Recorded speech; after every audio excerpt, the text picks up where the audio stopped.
Star उत्सव पर देखिए अपने चहीते शोज 1 अप्रैल से डीडी फ्री डिश पर।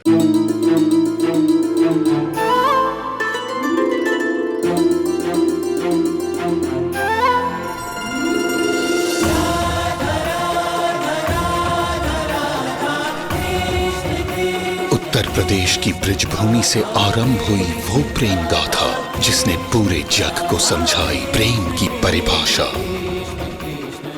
राधा कृष्ण 1 अप्रैल से सोमवार से रविवार सुबह 10 बजे स्टार उत्सव पर। आज मैं सभी के समक्ष उसे अपनी जंगा पर बिठाऊंगा। कृष्ण, चाहे जो कुछ भी हो जाए, द्रौपदी का सम्मान रहना चाहिए, अन्यथा सर्वनाश होगा।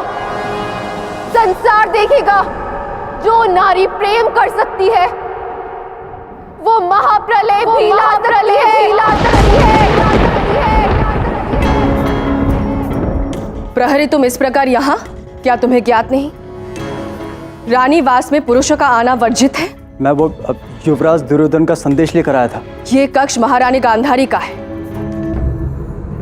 दुर्योधन का नहीं। मुझे क्षमा कीजिए, राज दरबार के अंदर द्वितीय क्रीड़ा चल रही है और पांडव स्वयं और अपने राजपाट के साथ साथ आपको भी दांव पर लगा चुके हैं।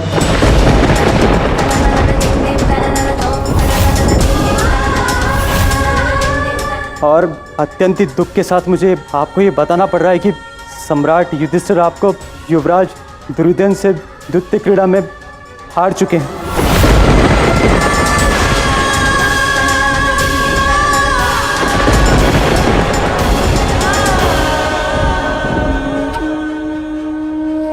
मुझे हार गए अर्थात? मैं कोई वस्तु नहीं, कुलवधू हूं। उन्होंने सब कुछ हारने के बाद ही आपको दांव पे लगाया था और इस समय मैं युवराज दुर्योधन का दूत और आप उनकी दासी हैं। मुझे क्षमा कीजिए, किंतु युवराज दुर्योधन ने इसी समय आपको दरबार में आने का आदेश दिया है। प्रहरी, ये क्या कह रहे हो तुम?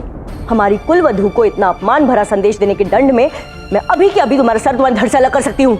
मैं राज आज्ञा के सामने विवश हूँ राजमाता, मुझे क्षमा कीजिए। तुम्हें तुम्हारी प्राणों की तनिक भी चिंता है तो इसी क्षण यहाँ से चले जाओ और उस दुर्योधन से जाके कह दो कि कुरुवंश की कुलवधू ने उसे चेतावनी दी, ये विचार भी अपने मन से त्याग दे कि मैं उसके कहने पे, पांचाली उसके कहने में सभा में चली जाएगी।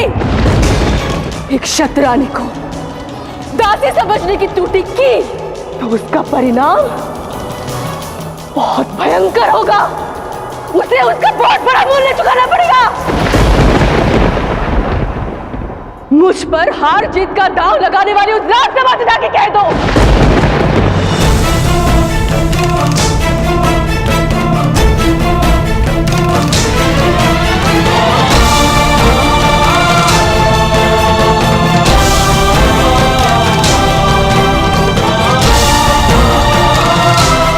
पांचाली किसी की दासी नहीं। ये क्या दृष्टा हो रही है राजसभा में? दुर्योधन अपने राजकुल की मर्यादा को भूल गया है क्या? मुझे अभी भाभी श्री से बात करनी होगी। द्रौपदी, तुम चिंता मत करो।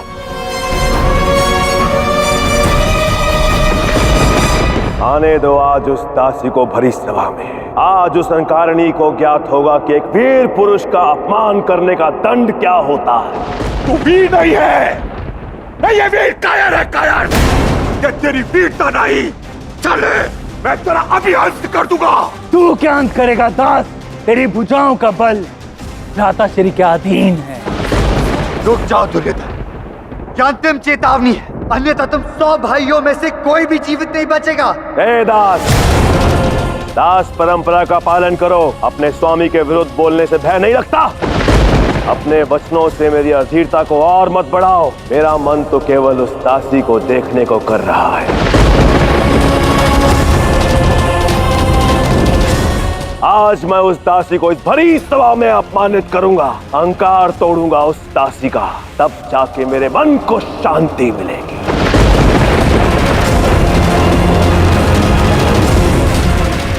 मित्र दुर्योधन, तुम राज्य, धन, सेना जो चाहे वो ले लो, किंतु मेरी तुमसे विनती है, एक स्त्री का अपमान मत करो। मैंने तुमसे कुछ कहा था मित्रगण, यदि मुझे मित्र मानते हो तो मित्र धर्म का पालन करो और अपने मित्र का साथ दो। और तुम्हें तो यहाँ मेरे साथ खड़े होकर उस दासी का अपमान करने में सहायता करनी चाहिए। दुर्योधन, तुमने मर्यादा की सभी सीमाएं लांघ दी हैं। क्या तुम्हारे मन में अपने पिता, अपने गुरु और मेरे लिए किसी प्रकार का सम्मान नहीं बचा? याद रहे, ये नियम विरुद्ध है। हमारे कुल की स्त्रियां इस प्रकार राजसभा में नहीं आती। पितामह भीष्म, इस कुल की स्त्री नहीं, दासी कहिए दासी, अब वो मेरी दासी है। ये षड्यंत्र तुमने रचा है, इसका मुझे ज्ञात था, परंतु अपने भाइयों के विनाश का कारण तुम ही बनोगे, इसका अनुमान आज हुआ। बोलो, क्यों कर रहे हो ये सब? पितामह भीष्म, पांडवों की हार का आप सारा दोष मुझ पर डाल रहे हैं। यदि पांडव निर्बल हैं, तो इसमें मेरा कोई दोष नहीं। क्षमा कीजिए युवराज, देवी द्रौपदी ने राज्यसभा में आने से स्पष्ट रूप से मना कर दिया। उस दासी का अहंकार यह सुनकर भी समाप्त नहीं हुआ कि उसके पति उसे इस द्यूत क्रीड़ा में हार चुके हैं। उन्होंने कहा है कि वो दुष्ट दुर्योधन के सामने नहीं आएंगी। लगता है इतना सम्मान उस दासी को अच्छा नहीं लगा। अब कुछ ऐसा होगा कि उसे समझ में आएगा कि दासी होना क्या होता है। भ्राता दुर्योधन, आपकी आज्ञा हो तो उस दासी को मैं खींचता हुआ आपके चरणों में ला दूं। अवश्य अनुज, जाओ और उस दासी को केशों से घसीटते हुए इस भरी सभा में लेकर आओ। आज उस दासी का सम्मान मान इस भरी सभा में मैं चूर चूर कर दूंगा।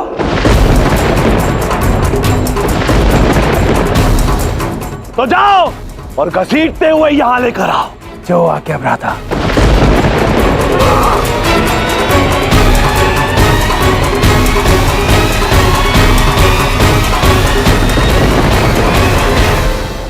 कृष्ण, ये हस्तिनापुर की राजसभा में हो क्या रहा है? कृष्ण की सखी का, एक नारी का ऐसा अपमान! क्या इस सभा में बैठे इतने दिग्विजयी और प्रतापी राजाओं में ऐसा कोई नहीं जो इस अनर्थ का विरोध कर सके? क्या सब के सब सामर्थ्यहीन हो गए हैं? यही तो समस्या है राधा। ये सारे दिग्विजयी राजा, ये सारे महारथी, ये रक्त संबंधों के मोह के कारण मौन बैठे हैं। अन्यथा अपने साहस के कारण, अपने बल के प्रदर्शन पर इसे रोक सकते थे। किंतु मैं ये अनर्थ नहीं देख सकती। बस अब तुम्हें जाना होगा, रोकना होगा अपनी सखी द्रौपदी का अपमान। अवश्य राधा, परंतु अब इस संसार को देख लेने दो, समझने दो पतन क्या होता है। पतन के समय मनुष्य क्या क्या करता है, किन सीमाओं को लांघता है, और यदि इस कुटिलता को उचित समय पर रोका नहीं गया तो ये कुटिलता क्या सर्वनाश कर सकती है। हस्तिनापुर जिसकी परंपरा पर समस्त संसार को गर्व है, आज उसकी राजसभा में ऐसा कलंक होगा जिसकी धूल सहस्त्र वर्षों तक धुल नहीं पाएगी।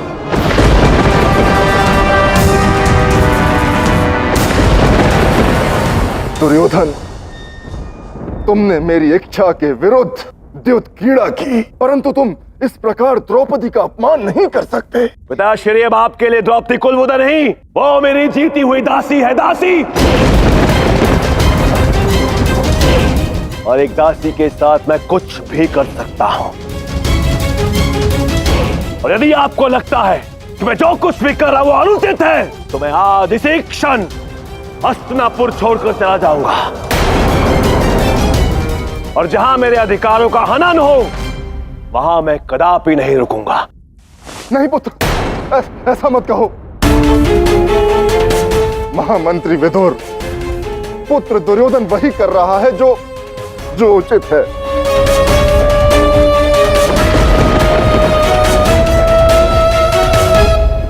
ये क्या कह रहे हैं महाराज? आप अपने पुत्र मोह में इस प्रकार के अनुचित को भी उचित कह रहे हैं। पितामह, आप मुझ पर संदेह कर रहे हैं, किंतु मेरे निर्णय में कोई त्रुटि नहीं है। यदि त्रुटि कहीं है तो वो हस्तिनापुर के भाग्य में है, जो आज इसी क्षण मेरी ही भांति विवश है। तो ठीक है महाराज, आप विवश हैं, परंतु मैं नहीं। मैं इस पाप का भागी नहीं बन सकता, इसलिए इसी क्षण इस सभा का त्याग करता हूं। क्षमा कीजिए महाराज, मैं भी अब इस सभा में नहीं रुक सकता। और आज इस सभा में मैं भी नहीं रुक पाऊंगा महाराज। पितामह, अपना वचन स्मरण कीजिए।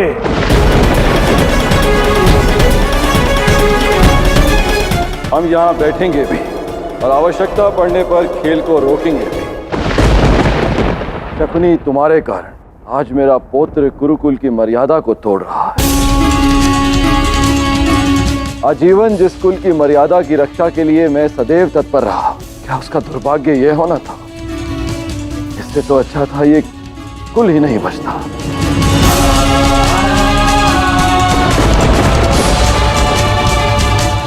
सत्य कहा आपने गंगा पुत्र, हमारे इतने वर्षों की तपस्या का फल इतना कटु नहीं हो सकता।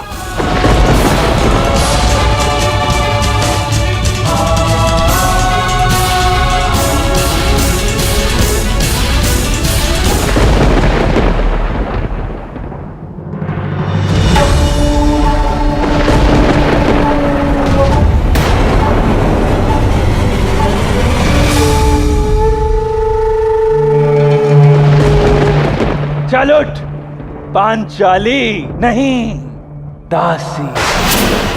तूने भ्राता दुर्योधन के आदेश का उल्लंघन किया। अब मैं तुझे भरी सभा में खींचता हुआ ले जाऊंगा। सावधान! अब तुम मुझे बलपूर्वक सभा में लेके जाओगे? मूर्ख! तुम्हें इतना भी ज्ञात नहीं है, मैं तुम्हारी भाभी हूं। संबंधों को लज्जित करने वाले तुम और वो दुष्ट दुर्योधन पापाग्नि में जल जाएगा। अहंकार, अहंकार।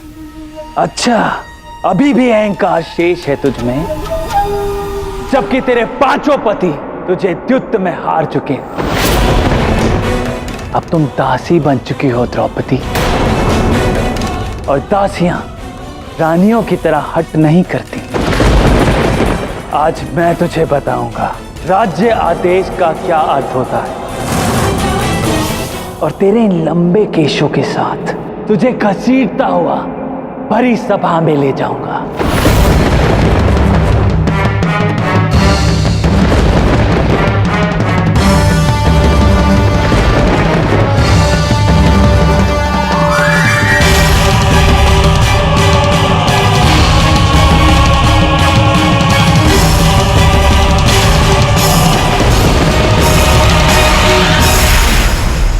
चले दासी।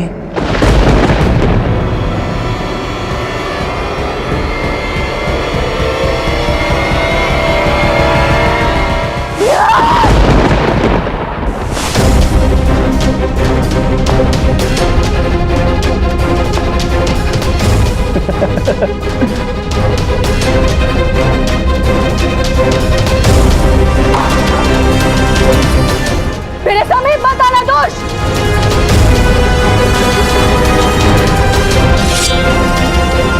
सावधान दुष्ट, मुझे हाथ भी लगाए तो मारे जाओगे।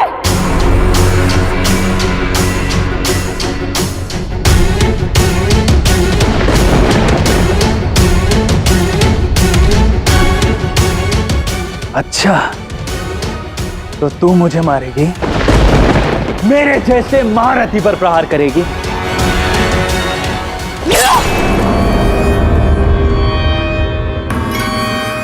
मुझ पर प्रहार किया तूने, अब देख मैं क्या करता हूं।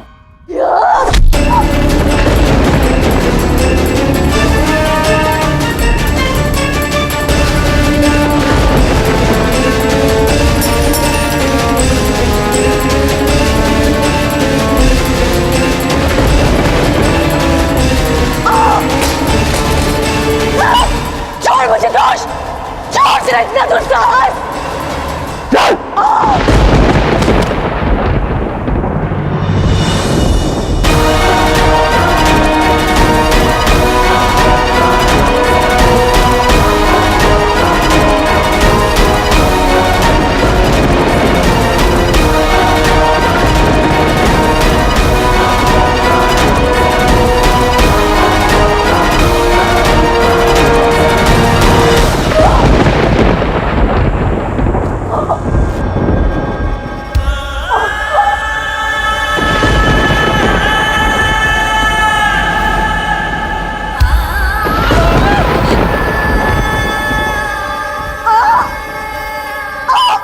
चलें दासी। छोड़ मुझे दोष।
किसी भी व्यक्ति का मान होते हैं, उन्हें हाथ लगाने का अर्थ है उनके स्वाभिमान को भंग करना। और फिर ये तो द्रौपदी है, हस्तिनापुर की युवरानी। उसका अपमान हस्तिनापुर का अपमान है और कुल वधू लक्ष्मी का रूप होती है। और इस पशुवत दुशासन को इतना भी सत्य ज्ञात नहीं है कि कुल वधू का ऐसा अपमान उसे नरगामी बनाएगा। इसमें कोई संदेह नहीं कि कुलवधू लक्ष्मी का स्वरूप होती है और उसका अपमान अर्थात महापाप दुशासन मूर्ख है, किंतु वो सारे महारथी जो सत्य जानते हैं वो तक उसे रोक नहीं पाए। अर्थात समस्त परिवार इस पाप का भागी बनेगा।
दुशासन, जिस हाथों से तूने द्रौपदी के केश को छुआ है, वो हाथ मैं तेरे उखाड़ कर फेंक दूंगा।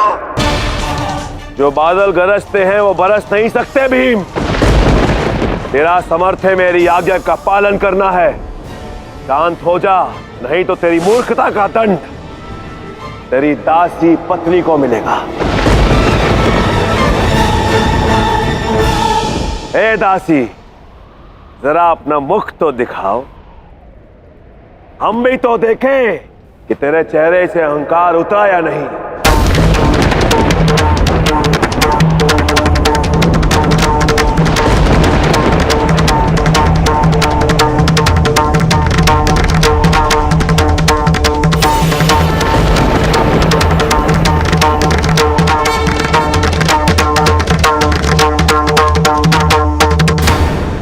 जिस द्यूत के आड़ में तुम ये अधर्म कर रहे हो ना दुष्ट, उस द्यूत की वास्तविक जगह मैं दिखाती हूं।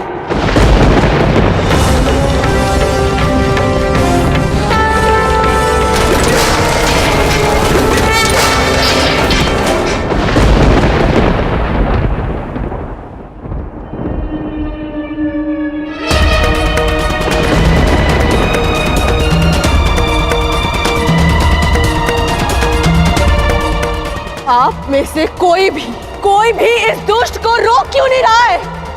इस पापी के कृत्य को सब मौन होकर क्यों देख रहे हैं? ये मौन ही इनका भाग्य है। तुम्हारे पांचों पति अब मेरे दास हैं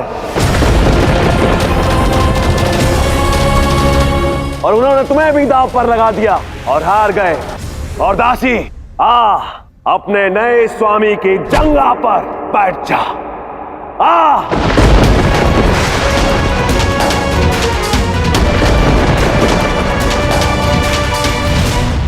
और ये आदेश है मेरा। तुच्छ पापी, तेरा नाश होगा। दुर्योधन, तेरी इस जंगा को चीर कर नहीं रख दिया तो भीम मेरा नाम नहीं। तेरी मृत्यु होगी मेरे हाथों। द्रौपदी के अपमान का प्रतिशोध अब मैं तेरे रक्त से लूंगा दुर्योधन। नहीं नहीं भीम, तू ऐसा कुछ भी नहीं कर पाएगा, क्योंकि जब इस भरी सभा में मैं तेरी पत्नी को अपना बनाऊंगा, तुम सारे के सारे पांडव लज्जा से मर जाओगे। सावधान!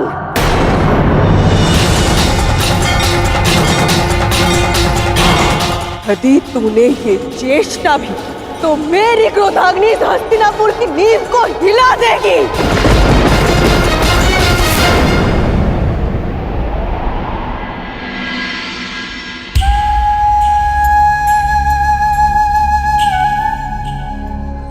पितामह, क्या ये कुल नपुंसक हो गया है? क्या हस्तिनापुर की कुल वधू की चित्कार किसी को सुनाई नहीं दे रही है? गुरु द्रोण, आप तो इस कुल के कुल गुरु हैं। आपने तो इस कुल को शिक्षा दी है। क्या आप ये शिक्षा दी है? काका श्री विदुर, आपको तो नीति शास्त्र का बहुत ज्ञान है। क्या महाराज पांडु के पुत्र वधू की रक्षा करना आपका दायित्व नहीं है?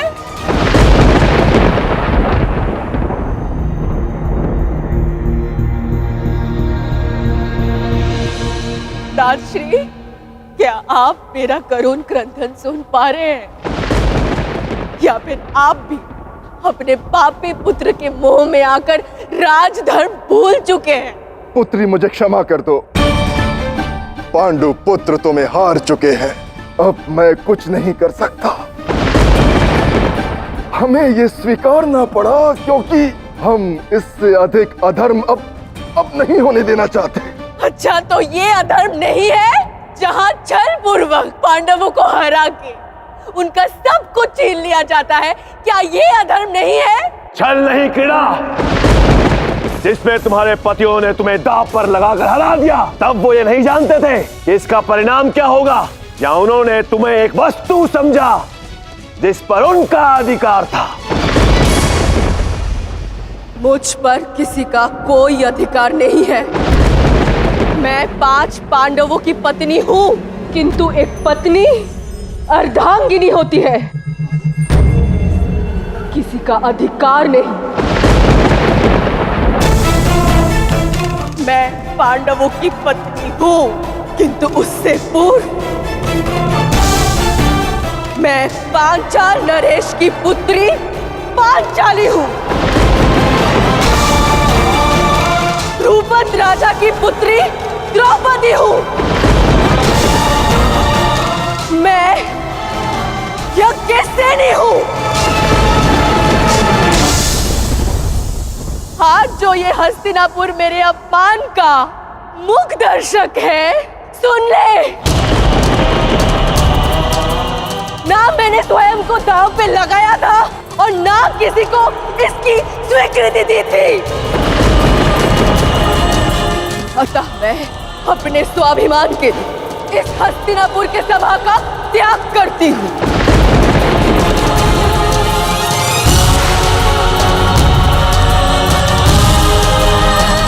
और दुर्योधन, तुम दुष्ट, मुझे ज्ञात है कि तुम किस बात का प्रतिशोध ले रहे हो।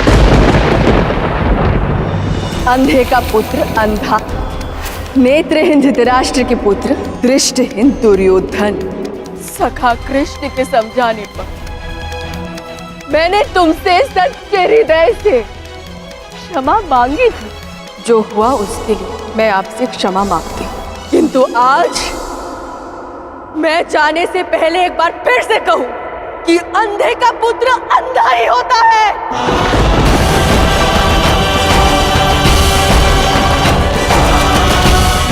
और आज ये सभा अंधी हो गई है।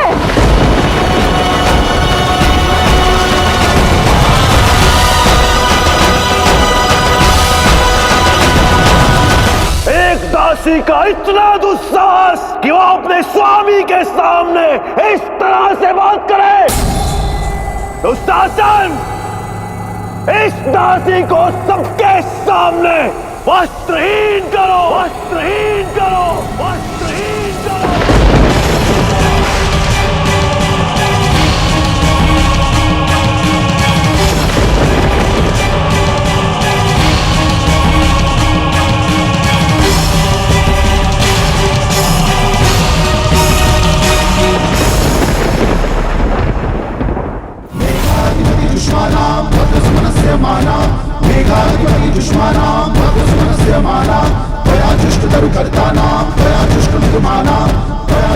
बस अब और नहीं।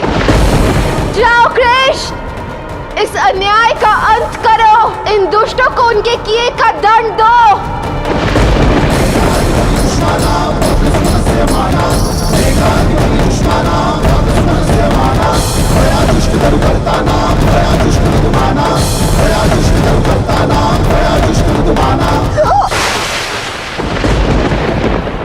ये पाप होने से पूर्व धरती पर प्रलय आ जाए। द्रौपदी की रक्षा करो।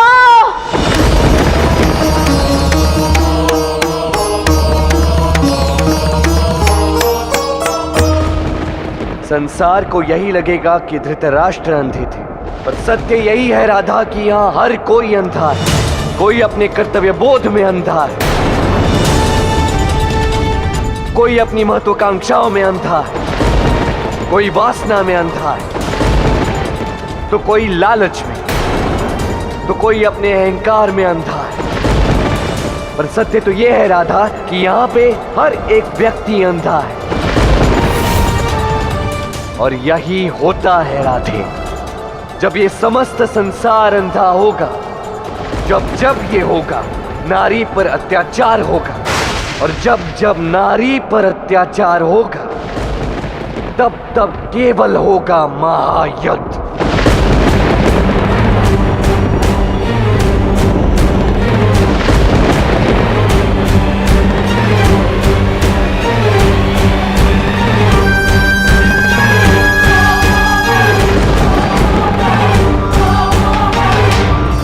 मैंने कहा था आज खेल में प्रेम दांव पर लगा है।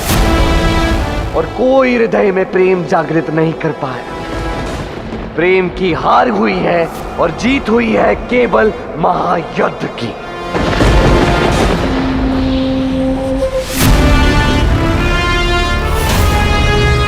अब इन्हीं के कर्मों के कारण एक एक व्यक्ति को इस मूर्खता का मूल्य अपने विनाश के साथ चुकाना होगा।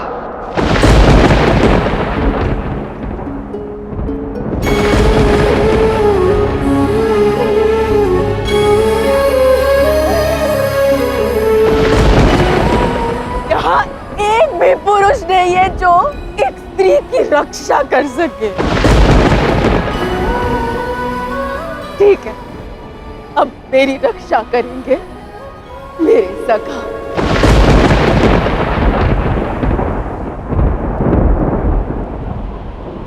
हे कृष्ण, आज यहाँ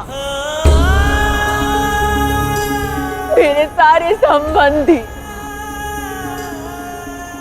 मेरे प्रतापी पति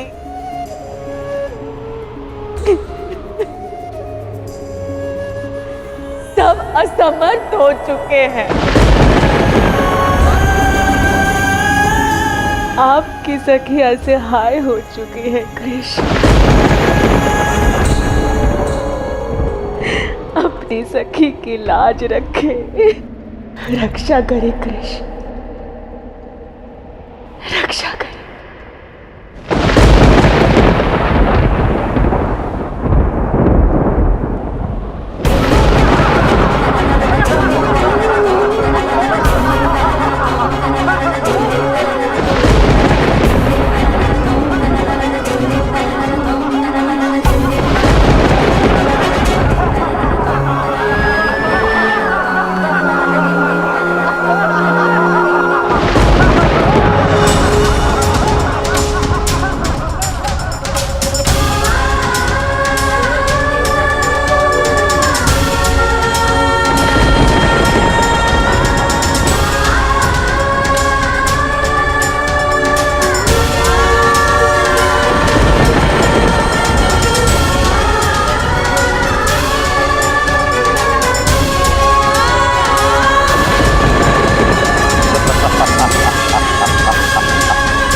यदा हि धर्मस्य ग्लानिर्भवति भारत अभ्युत्थानम् अधर्मस्य तदात्मानं सृजाम्यहम्।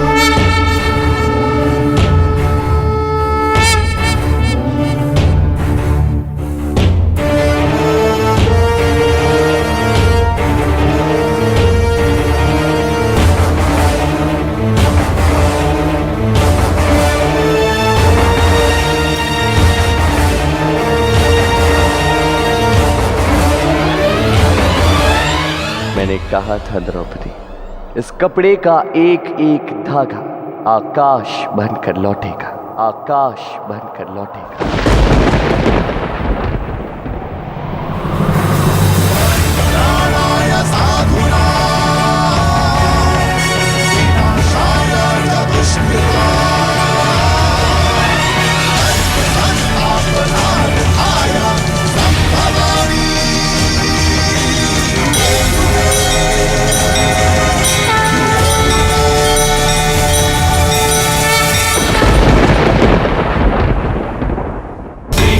Govinda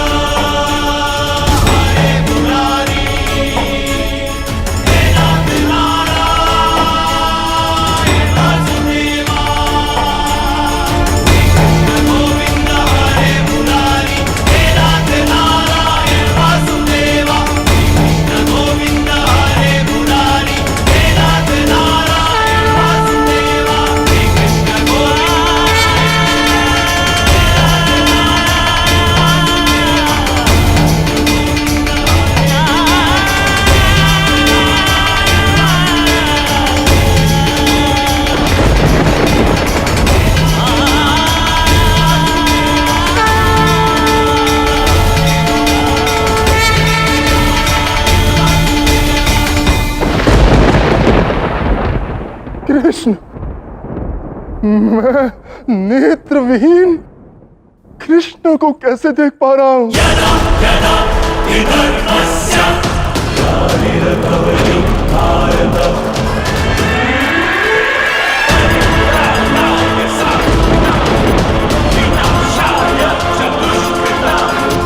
कृष्ण द्रौपदी की रक्षा कर रहे हैं।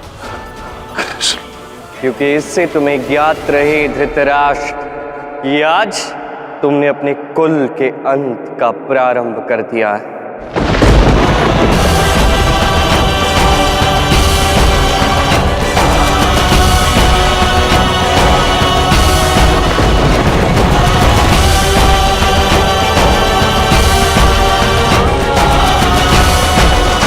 भ्राता, ये साड़ी तो समाप्त ही नहीं होती। लगता है इसका कोई अंत नहीं। श्री कृष्ण गोविंद, हरे मुरारी, हे नाथ नारायण वासुदेवा। तुम्हारा अस्तित्व, तुम्हारा व्यक्तित्व ही अग्नि से जन्मा है। यदि किसी ने तुम्हें कलंकित करने का प्रयास किया तो सर्वप्रथम उसी के हाथ जल जाएंगे।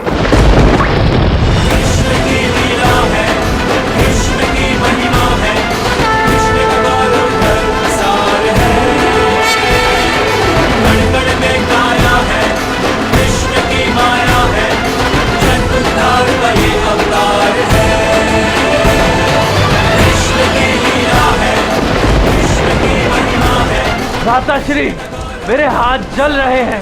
ये क्या बोल रहे हो अनुज? ऐसे कैसे हो सकता है? मुझसे नहीं हो रहा।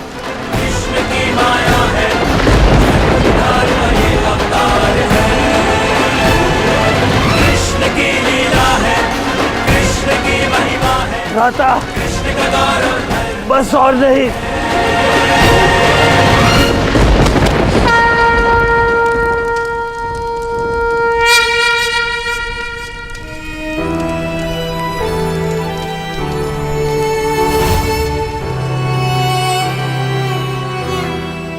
मुझे क्षमा कर दो द्रौपदी।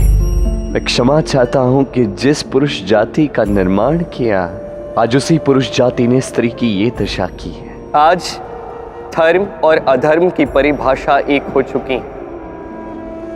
एक नारी का क्रंदन देखकर भी किसी भी मनुष्य का हृदय नहीं पिघला। आज ईश्वर का मानव जाति से विश्वास उठ चुका है।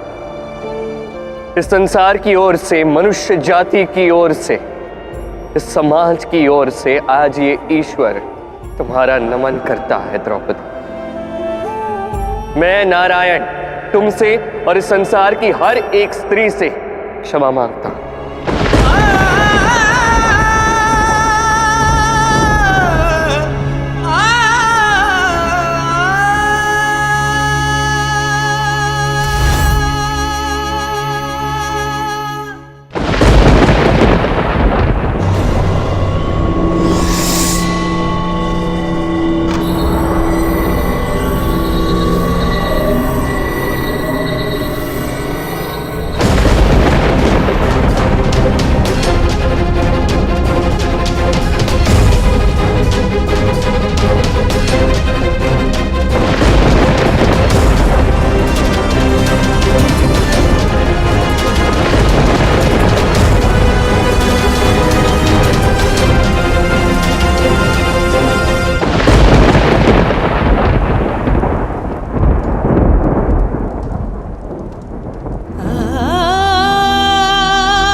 धन्यवाद सखा कृष्ण। कृष्ण, आज तुमने द्रौपदी की ही नहीं, समस्त स्त्री जात की लाज रख ली।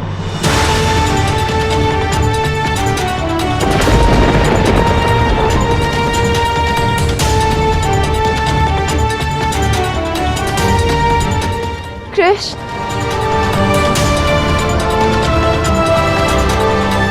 तुम्हारा बहुत बहुत धन्यवाद।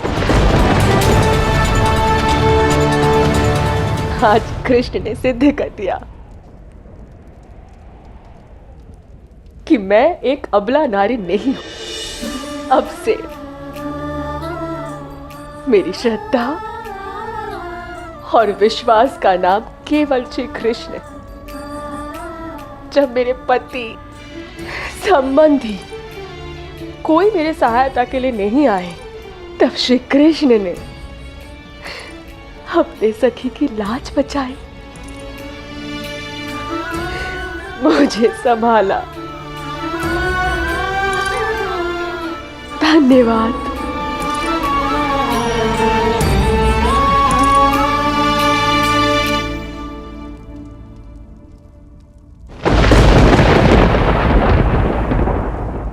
दुर्योधन, देख लिया तूने तेरी शक्ति कितनी क्षीण है। और आज मैं प्रतिज्ञा लेती हूँ, मेरे अपमान का मूल्य हस्तिनापुर को अपने नाश के साथ देना होगा, नाश के साथ देना होगा, नाश के साथ देना होगा।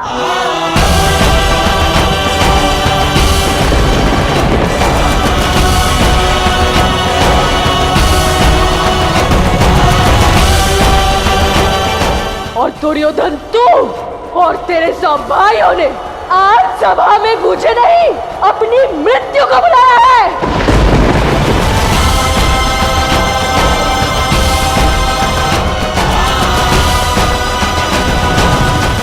दुर्योधन, तू और तेरे सब भाइयों ने आज सभा में मुझे नहीं, अपनी मृत्यु को बुलाया है।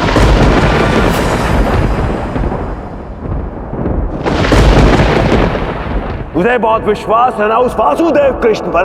अब मैं तेरा चीरहरण स्वयं करूंगा। बस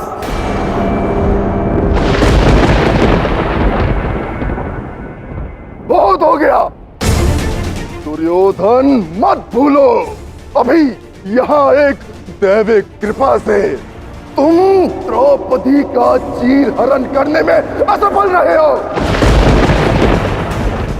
अब यदि तुमने कुछ और किया तो हो सकता है कि कोई अनिष्ट हो जाए और कहीं तुम्हारे प्राण संकट में न पड़ जाए। पुत्र, द्रौपदी, हम सभी को क्षमा कर दो। बहुत बड़ी त्रुटि हो गई मुझसे। ये कीड़ा यहीं समाप्त हुई, तुम और पांडव मुक्त हुए।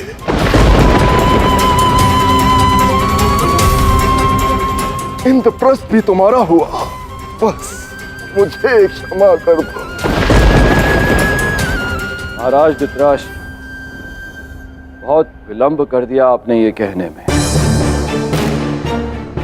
अपने पुत्र को बचाने के लिए ही सही न्याय किया आपने।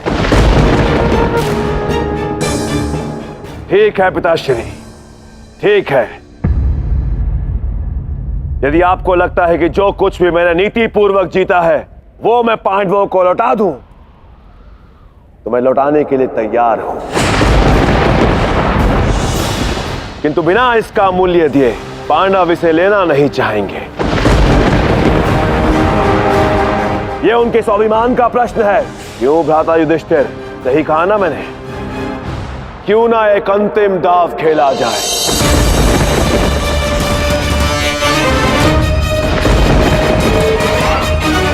यदि पांडव जीते तो सब उनका, सब कुछ, मैं हस्तिनापुर, इंद्रप्रस्थ, सब कुछ लौटा दूंगा मैं उन्हें। और यदि ना जीते तो पांडवों को 12 वर्ष का वनवास और 1 वर्ष का अज्ञातवास। अज्ञातवास अर्थात अपनी पहचान छुपाकर 1 वर्ष तक उन्हें रहना पड़ेगा। और यदि इस 1 वर्ष के भीतर पांडवों को पहचान लिया गया तो पुनः पांडवों को 12 वर्ष का वनवास और 1 वर्ष का अज्ञातवास फिर से भुगतना पड़ेगा। और इस वनवास की अवधि पर मैं दुर्योधन इंद्रप्रस्थ पर राज करूंगा। नहीं, अभी किसी और दाव की आवश्यकता नहीं है दुर्योधन। महाराज धृतराष्ट्र ने जो आदेश दिया है उसका पालन किया जाए। ताजश्री उचित कह रहे हैं। इस द्यूत से न्याय और नीति भ्रमित होते हैं। ये द्यूत इस सभा में और नहीं खेला जाएगा।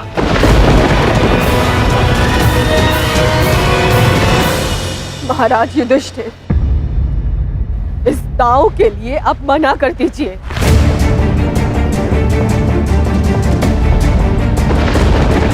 इतने भयानक परिणामों के बाद दुर्योधन की बातों में युधिष्ठिर को कदापि नहीं आना चाहिए। फिर ये इतना सोच क्यों रहा है कृष्ण? यही द्यूत का प्रभाव है राधा।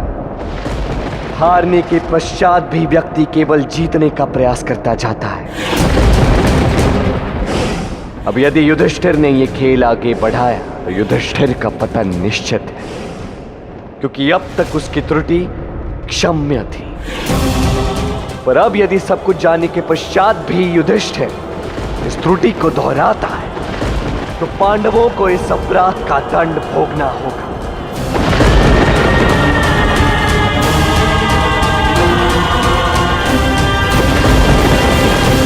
हाँ, तुमने सत्य कहा दुर्योधन। मैं कुछ भी निःशुल्क नहीं लूंगा। जो भी हमारे भाग्य में होगा वो हम सबको स्वीकार होगा। माताश्री, ये आप क्या कर रहे हैं? ईश्वर की कृपा से जिस जाल से हम निकले थे आप पुनः उसमें पांव डाल रहे हैं। ये अनुचित है भ्राता। ज्येष्ठ, इस द्यूत के खेल से किसी प्रश्न का हल नहीं निकलेगा। यदि बात मौल्य देनी तो दुर्योधन से मेरे लक्ष्य भेदने की प्रतियोगिता करा, या फिर भ्राता भीम के बाहुबल को ललकार लो। किंतु ये द्यूत का खेल, ये दांव उचित नहीं है।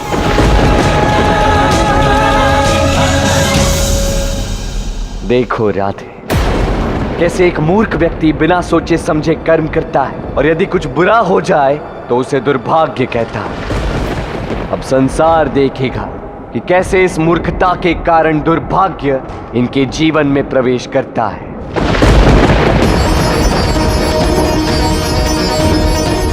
कृष्ण, मुझे द्रौपदी की चिंता हो रही है। किसी का विवेकहीन निर्णय उसके जीवन साथी को सबसे अधिक प्रभावित करता है। इसमें द्रौपदी का क्या दोष है? किसी तरह तुम युधिष्ठिर के निर्णय को परिवर्तित नहीं कर सकते?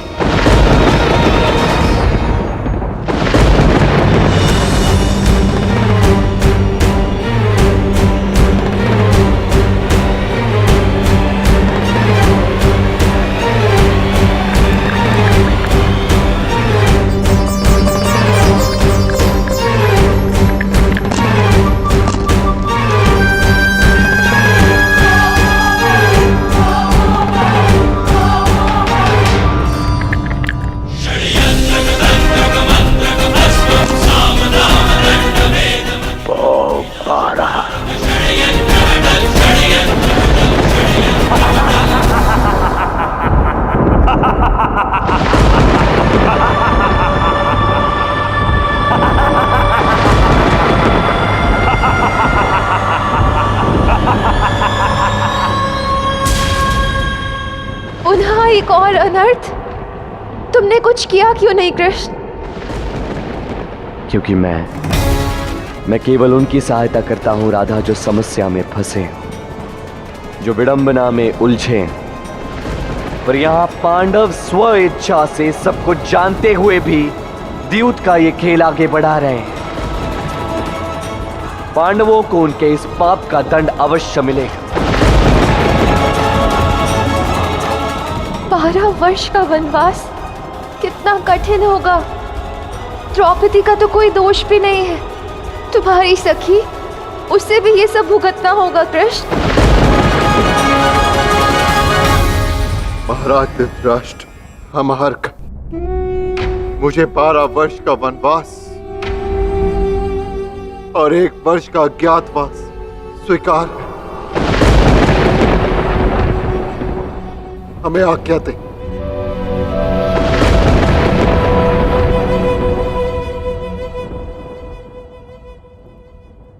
क्या हुआ? बड़े दुखी हैं आप सब? और द्रौपदी, तुम्हें तो बड़ा विश्वास था अपने वासुदेव कृष्ण पर। अब वही तुम्हें वन में महल का सुख देंगे। जिनसे कृष्ण ने आज मेरी लाज बचाई है, मेरी रक्षा की है, आज मैं ये भी कहती हूं, तुम सब पापियों को भयानक पाप के लिए वही श्री कृष्ण भयावह दंड देंगे।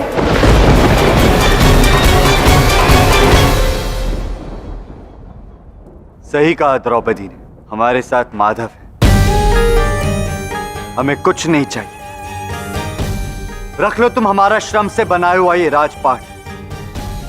यदि माधव की कृपा रही तो हमारा ये वनवास भी सुख से व्यतीत होगा। दुर्योधन, श्री कृष्ण हमारे साथ, हम अकेले नहीं है, नहीं है अकेले। नहीं, कृष्ण तुम्हारे साथ नहीं है, मैं तुम्हारा साथ नहीं दूंगा। 13 वर्ष का वनवास भोगना है, एक एक क्षण स्मरण करना मुझे, तब भी नहीं मिलूंगा, तब भी तुम्हारा साथ नहीं दूंगा, मिलने भी नहीं आऊंगा। क्योंकि पांडवों, तुम्हें ज्ञात होना चाहिए तुम्हारी त्रुटि क्या है। तुम्हें आभास होना चाहिए कि आज द्यूत के इस खेल में तुमने प्रेम और मानवता ये दांव पर लगाया था। मैं अपने आप को पांडवों से विलग्न करता हूं। अज्ञातवास को सहकर पांडव अब अपने पापों का प्रायश्चित करेंगे। हाँ, तुम सही कह रहे हो कृष्ण। पांडव प्रायश्चित के योग्य है। द्रौपदी की चिंता हो रही है, वो तुम्हें कितना मानती है। मेरी संसार में जितनी भी सखियां सब शुद्ध बुद्धि है राधा, और उनका साथ मैं कभी नहीं छोड़ता। द्रौपदी के मन में कोई पाप नहीं है, किंतु पतिव्रत के लिए उसे ये वनवास भोगना होगा।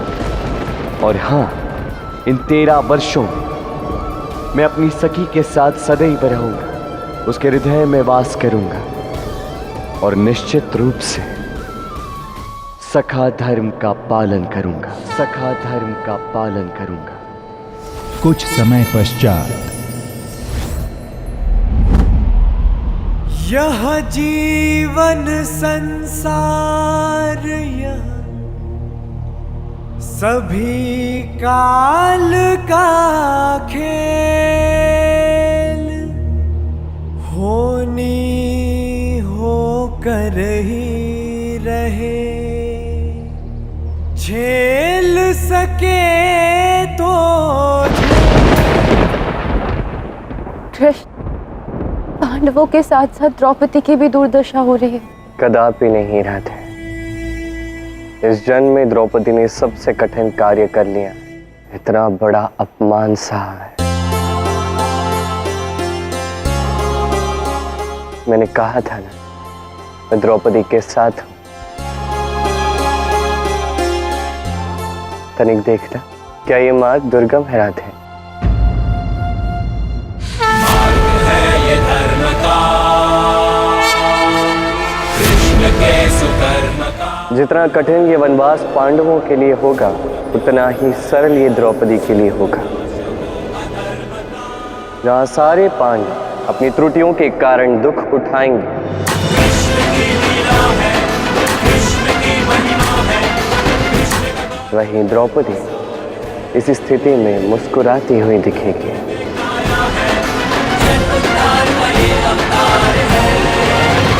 एक वर्ष हो गया वनवास को, किंतु श्री कृष्ण को हमारा स्मरण अब तक भी नहीं आया। नहीं तो अवश्य ही वो कोई संदेश भिजवाते या हमसे भेंट करने आते। क्या वनवास में हमारे संबंध भी हमसे छूटते जा रहे हैं? हाँ ज्येष्ठ, ये विचार तो मेरे भी मन को व्यतीत कर रहा है। नहीं, सबके बात ही माधव ने भी हमसे मुंह तो नहीं फेर लिया। हाँ भ्राता, हमारे दुष्कर्मों की सजा द्रौपदी आज भी भोग रही है, अन्यथा उसे इस प्रकार पिंड के बिछौने और इतनी तीव्र शीत में सोना पड़ता।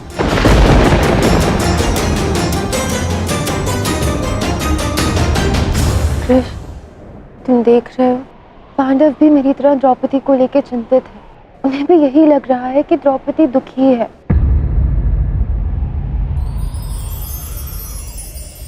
द्रौपदी के प्रसन्नता का कारण उसके कर्म है, उसके पुण्य। जब पुण्य के बीज संजोए जाते हैं राधा, तब मन में संतुष्टि का अनुभव होता है। इसी संतुष्टि के कारण वन में होके भी, तृण के बिछौने पर भी उसे अभाव का अनुभव नहीं हो रहा। अब समझ में आया, द्रौपदी के मन में तुम्हारे प्रेम का प्रभाव है। और ये कभी मत भूलना कि कृष्ण के हृदय पर किसका प्रभाव है, राधा रानी।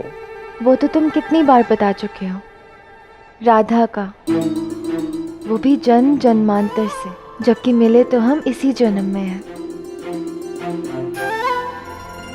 राधा कृष्ण कभी मिलते नहीं, राधा कृष्ण तो एक हैं और सदैव साथ रहते हैं, गोलोक में भी साथ रहते हैं।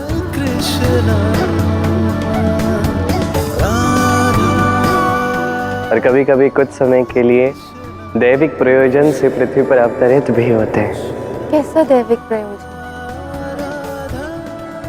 थोड़ा धैर्य रखो राधे, उस क्षण को अब 100 वर्ष बीतने वाले। तुम्हारी इस जिज्ञासा को तुम्हारी स्मृतियां ही शांत कर सकती हैं। इस धर्म स्थापना के पश्चात राधा कृष्ण का महामिलन होगा, जिसके लिए सृष्टि का एक एक कण आतुर रह रहा था।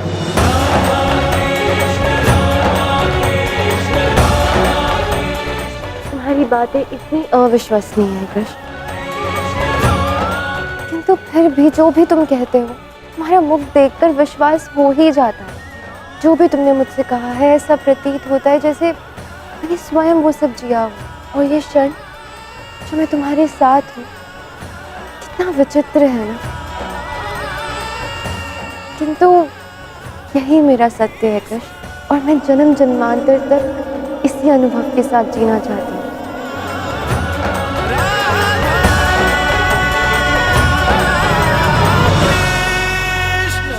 अनुभव ही तो कर सकती हो राधा, देख नहीं पाओगी इस विचित्र किंतु सत्य घटना को, पर अनुभव भी कर रही हो, क्योंकि ये सारे ग्रह अपनी गति बदल रहे हैं,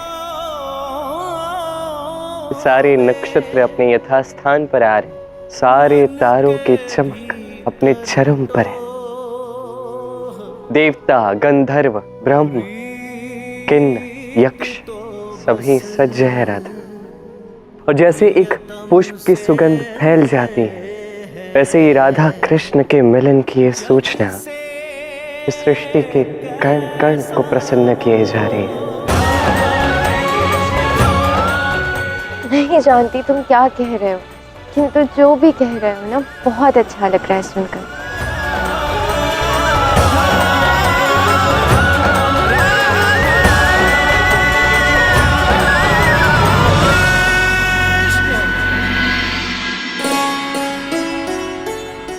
अरे आप सब आ गए? बस कुछ ही क्षणों में भोजन तैयार हो जाएगा। क्या बना रही हो द्रौपदी?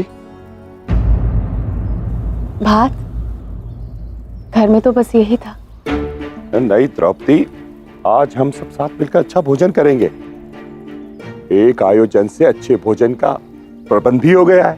अरे ये तो बहुत ही अच्छी बात है। इतने दिनों से आप सभी को रूखा सूखा भोजन ग्रहण करते हुए देख मुझे अच्छा नहीं लग रहा था, और आज आप सभी को अच्छा भोजन ग्रहण करते हुए देख मेरा मन भी तृप्त हो जाएगा। किंतु मैं तो ये भात ही खाऊंगी। किंतु क्यों द्रौपदी? चिंतित ना हो, भोजन हम सबके लिए पर्याप्त है, केवल ये भात खाने की कोई आवश्यकता नहीं है। नहीं नहीं, मैं तो ये भात ही ग्रहण करूंगी, और इतने दिनों से स्वयं आर्य भीम को आधे पेट भोजन ग्रहण करते हुए देख रही हूं, और आज जब पर्याप्त भोजन है तो मैं चाहती हूं कि आप तृप्त होकर भोजन ग्रहण करें।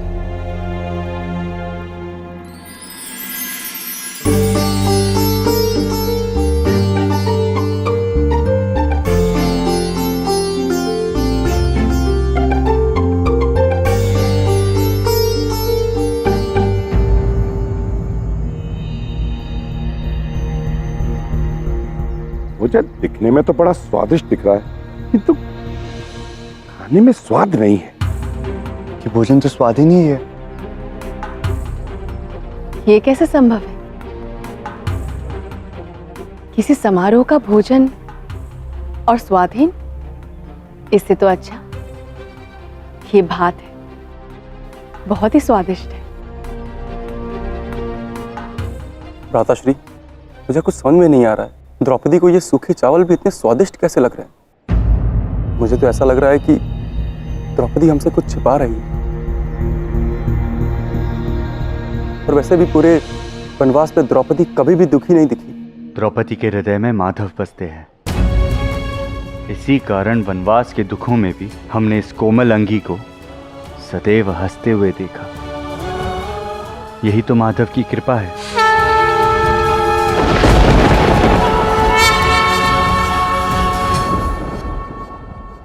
हमने अब तक द्रौपदी से हमारे पाप के लिए क्षमा नहीं मांगी। हमारे कारण उसका इतना घोर अपमान हुआ, इतना सब कुछ सहा है उसने, कभी कुछ नहीं कहा।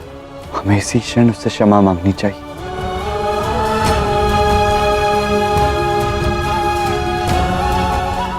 द्रौपदी,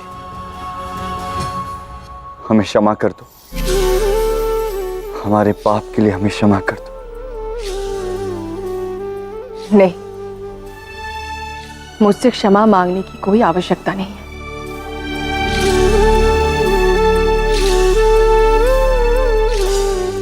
मैं आप सबसे क्रोधित नहीं हूं, किंतु हाँ, सखा कृष्ण से आप सभी को क्षमा मांगनी चाहिए, क्योंकि द्यूत क्रीड़ा के कारण वो आप सभी से अवश्य क्रोधित होंगे।